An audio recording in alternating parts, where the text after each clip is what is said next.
Hey everyone and welcome back to my channel learners hub. तब guys आज हम लोग विलियम वर्ड्सवर्थ के द्वारा लिखी गई उनकी जो लूसी पोम की सीरीज़ है, तो उस सीरीज़ के थर्ड पोम को हम लोग आज डिस्कस करने जा रहे हैं, जिसका नाम है strange fits of passion have I known.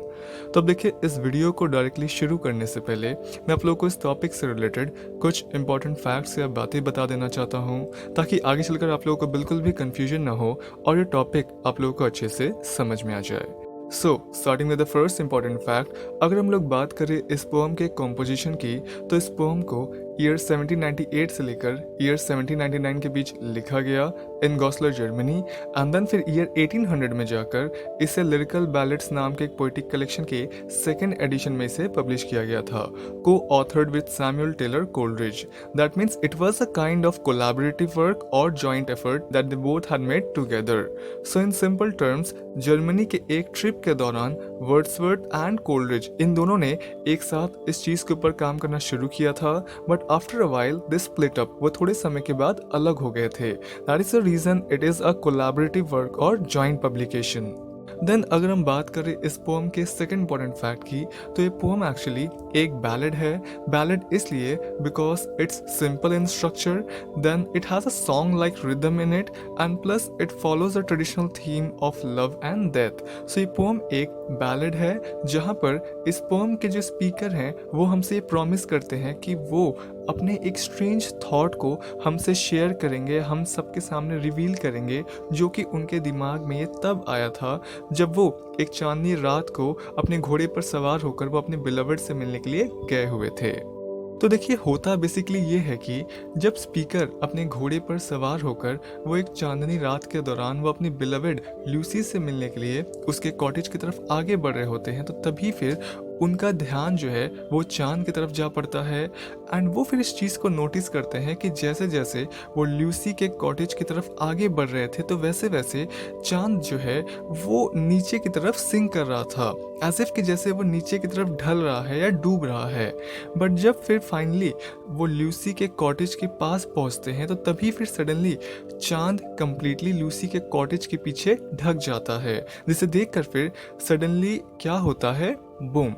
उनके दिमाग में एक बहुत ही बुरा ख्याल आता है, और वो ये होता है that may be Lucy is dead now. तो ये पोएम एक्चुअली इस चीज़ को एक्सप्लोर करता है कि कैसे इवन जो बहुत ही लॉजिकल टाइप के इंसान होते हैं, जो काफ़ी रैशनल माइंडेड लोग होते हैं, तो उनका दिमाग भी कभी कभी सुपरस्टिशियस फियर या अंधविश्वास या डर से ढक जाता है जब बात लव की हो, या किसी भी चीज़ में जब लव इन्वॉल्व हो जाए, और वो भी स्पेशली तब जब नेचर में हो रहा कोई फिनोमेना या कोई इवेंट उनके डीपेस्ट एंजाइटी के साथ अलाइन करता हो, जैसे कि चांद का ढक जाना या रोशनी का चले जाना या काले बादल एक्सेट्रा एक्सेट्रा। तो ये सब चीज़ें हमारे एंजाइटीज़ को, हमारे फियर को एक रूप दे देती है।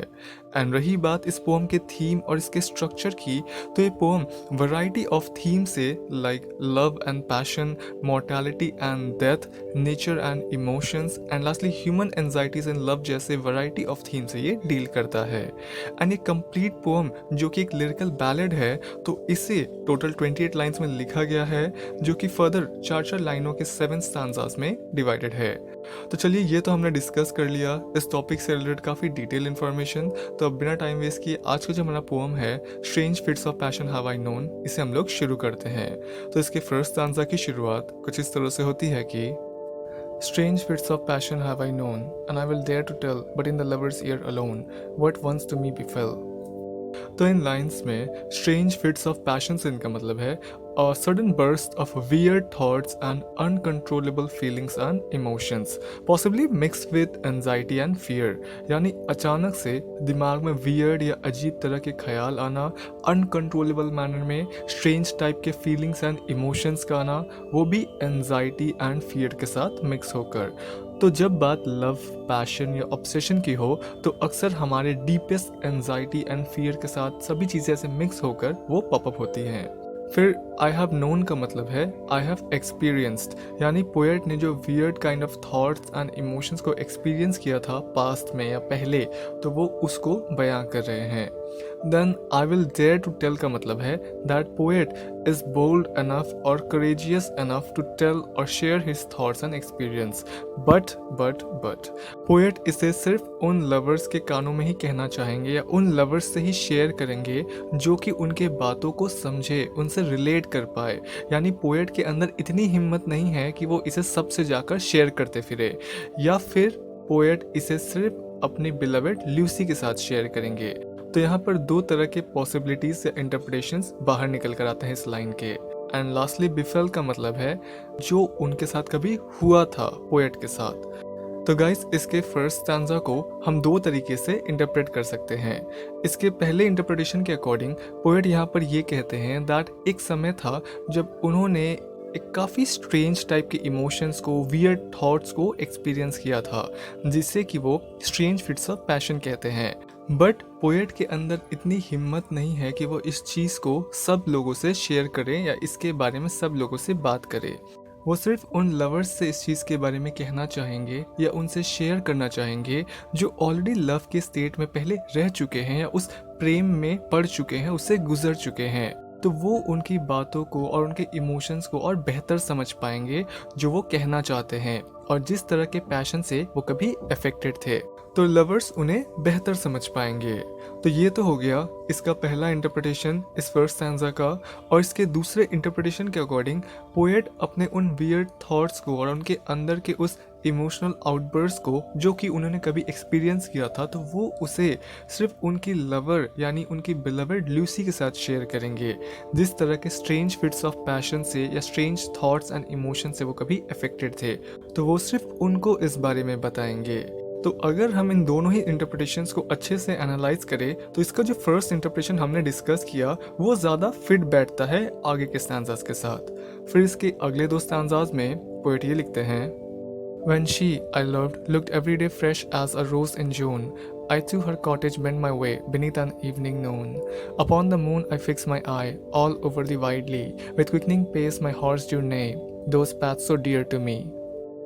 तो इन लाइंस में बेंथ माई वे का मतलब है कि पोएट ल्यूसी के घर की तरफ या उसके कॉटेज की तरफ आगे बढ़ते हैं। Then beneath an evening moon का मतलब है that under the moon light sky, यानी चांद की रोशनी में या उसके नीचे, as you can see in the image. फिर वाइडली का मतलब है एक वास्ट ओपन फील्ड या मैदान जो कि ग्रास या घास से कवर्ड हो।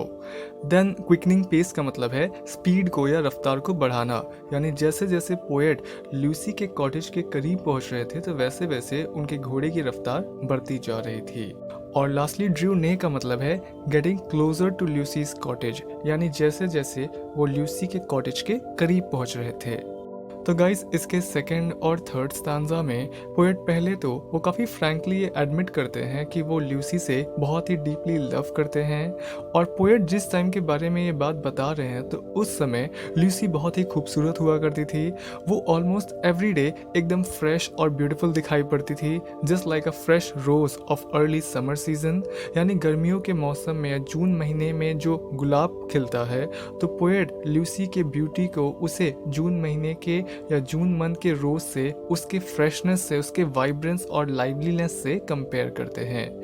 और फिर एक शाम या एक चांदनी रात को जब चांद की रोशनी चारों तरफ फैली हुई थी, तो तब पोएट ल्यूसी के घर की तरफ या उसके कॉटेज की तरफ आगे बढ़ते हैं उसे देखने या उसे मिलने के लिए। And then followed by this, poet जब उसके घर की तरफ यानी ल्यूसी के घर की तरफ या उसके कॉटेज की तरफ आगे बढ़ रहे होते हैं तो उनके चारों तरफ ओपन ग्रासलैंड या घास से भरा मैदान होता है जिस पर कि चांद की रोशनी हर जगह पड़ रही होती है। एंड पोएट फिर उस चांद को ऐसे देखने लगते हैं, उसे ऐसे स्टेयर करने लगते हैं मानो कि जैसे उनकी नज़रें चांद पर ही फिक्स्ड हो गई हो या उस पर टिक गई हो। And it seems that as if he was hypnotised by it.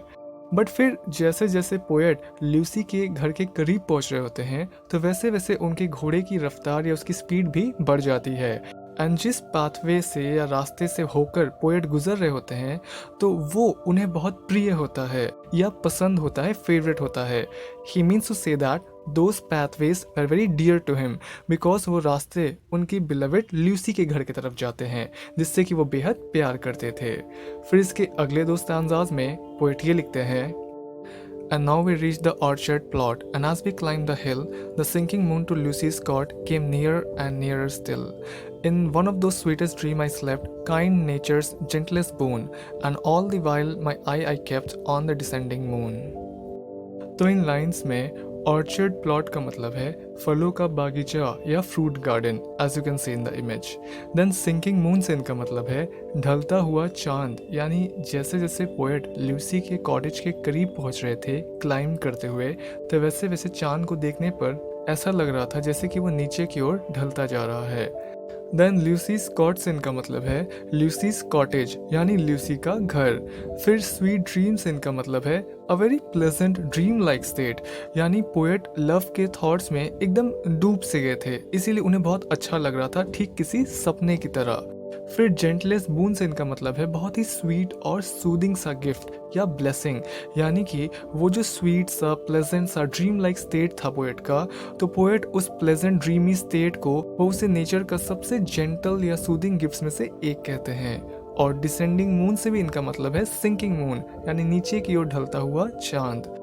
तो गाइस इसके फोर्थ स्टांजा में पोएट हमसे ये कहते हैं कि ट्रैवल करते हुए जल्दी ही फिर वो और उनका घोड़ा वो एक ऑर्चर्ड यानी एक फ्रूट गार्डन या एक फलों के बागीचे के पास आ पहुंचते हैं जो कि रास्ते में ही पड़ता था, जिसके बाद फिर उनके आगे की जर्नी जो है वो थोड़ी स्लैंटिंग पाथवे पर होती है, बिकॉज उनके आगे का जो रास्ता होता है वो थोड़ा हिली सरफेस पर होता है, तो उन्हें उससे होकर आगे बढ़ना था, उन्हें उस पर क्लाइंब करके ल्यूसी के घर पहुंचना था। तो पोएट जैसे जैसे अपने जर्नी के दौरान वो आगे बढ़ते हैं और वो हिल को भी जब क्लाइंब कर रहे होते हैं, तो वैसे वैसे चांद को देखने पर ऐसा लग रहा था जैसे कि वो ल्यूसी के कॉटेज के पीछे ढलता जा रहा है, फेड होता जा रहा है या वैनिश होता जा रहा है। और फिर इसके फिफ्थ स्टांजा में पोएट ये कहते हैं कि उस जर्नी के दौरान ही पोएट को ऐसा फील हो रहा था जैसे कि वो एक बहुत ही प्लेजेंट से ड्रीम लाइक स्टेट में हो, एज इफ कि वो लव के थॉट्स में एकदम डूब गए हों, और वो स्टेट उन्हें इतना प्लेजेंट लग रहा था, इतना सूदिंग लग रहा था कि उस ड्रीम लाइक स्टेट को या उस ड्रीमीनेस वाले फीलिंग को पोएट उसे नेचर का सबसे जेंटलेस्ट गिफ्ट या ब्लेसिंग्स में से एक कहते हैं, यानी उस dream like sweet pleasant state को। बट उस ड्रीम लाइक स्टेट में होने के बाद भी पोएट चांद को देखना बंद नहीं करते हैं और उनकी आंखें या उनका ध्यान उस चांद पर ही एकदम फिक्स हो जाता है, उनकी धारणा या उनका फोकस चांद पर ही बना रहता है। और अब फाइनली इसके आखिरी दो स्टांजाज में पोएट ये लिखते हैं, My horse moved on, hoof after hoof. He raced and never stopped. When down behind the cottage roof, at once the bright moon dropped. What fond and wayward thoughts will slide into a lover's head? Oh mercy, to myself I cried, if Lucy should be dead. तो इन lines में HUF after HUF से इनका मतलब है वो rhythmic motion and sound जो कि घोड़े के फुटस्टेप से प्रोड्यूस होता है, स्टेप बाय स्टेप एक मोमेंटम में, एक मोशन में आगे बढ़ते रहने से। देन ही रेस्ड का मतलब है उस घोड़े के पैरों का कंटिन्यूअसली उठते रहना, यानी उसके पैरों का ना रुकना, चलते रहना। देन वर्ड फॉन्ड का मतलब है ऐसी चीज़ या ऐसे थॉट्स जो कि लव से रिलेटेड हो या लविंग हो। एंड वेवर्ड थॉट्स से इनका मतलब है वियर्ड थॉट्स, अजीबोगरीब ख्याल, वाइल्ड आइडियाज और अनकंट्रोलेबल एंड अनप्रेडिक्टेबल थॉट्स। तो गाइस इसके सिक्स्थ स्टैंजा में पोएट हमसे ये कहते हैं कि उनका घोड़ा जो था तो वो एक कंटिन्यूअस पेस या स्पीड के साथ वो ल्यूसी के कॉटेज की तरफ आगे बढ़ रहा होता है, जिससे कि एक रिदमिक साउंड भी प्रोड्यूस होता है घोड़े के पैरों से या उसके हूफ से, यानी उसके खुर से, जैसा कि आप इमेज में देख सकते हैं। एंड वो कंटिन्यूअसली अपने हूफ्स को या अपने पैरों को रेस कर रहा होता है, उसे लिफ्ट करता रहता है, यानी वो पूरे जर्नी के दौरान वो कहीं पर भी रुकता नहीं है, वो नॉन स्टॉप बिना कोई पॉज के वो अपने पैरों को चलाता रहता है। बट फिर सडनली एकदम अचानक से क्या होता है कि चांद ल्यूसी के कॉटेज के पीछे ढक जाता है या वैनिश हो जाता है। तो वो चांद जो कि अब तक स्पीकर को या पोएट को रास्ते भर वो अपने रोशनी से गाइड कर रहा था, तो वो अब सडनली एकदम से गायब हो जाता है ल्यूसी के कॉटेज के पीछे, जिसकी वजह से फिर पोएट के दिमाग में अब बहुत ही स्ट्रेंज, वियर्ड, वाइल्ड और अनकंट्रोलेबल थॉट्स और इमोशंस उनके दिमाग और दिल में आने लगते हैं, उनके लव ल्यूसी से रिलेटेड।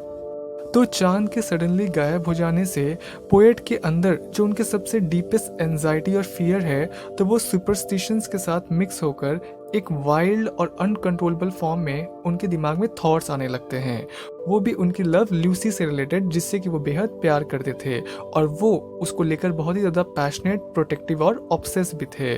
तो पोएट फिर अपने मन में एक डर को लिए, एक फियर के साथ वो खुद से ये फिर कहते हैं चीख कर कि हे भगवान, कहीं लूसी की डेथ तो नहीं हो गई।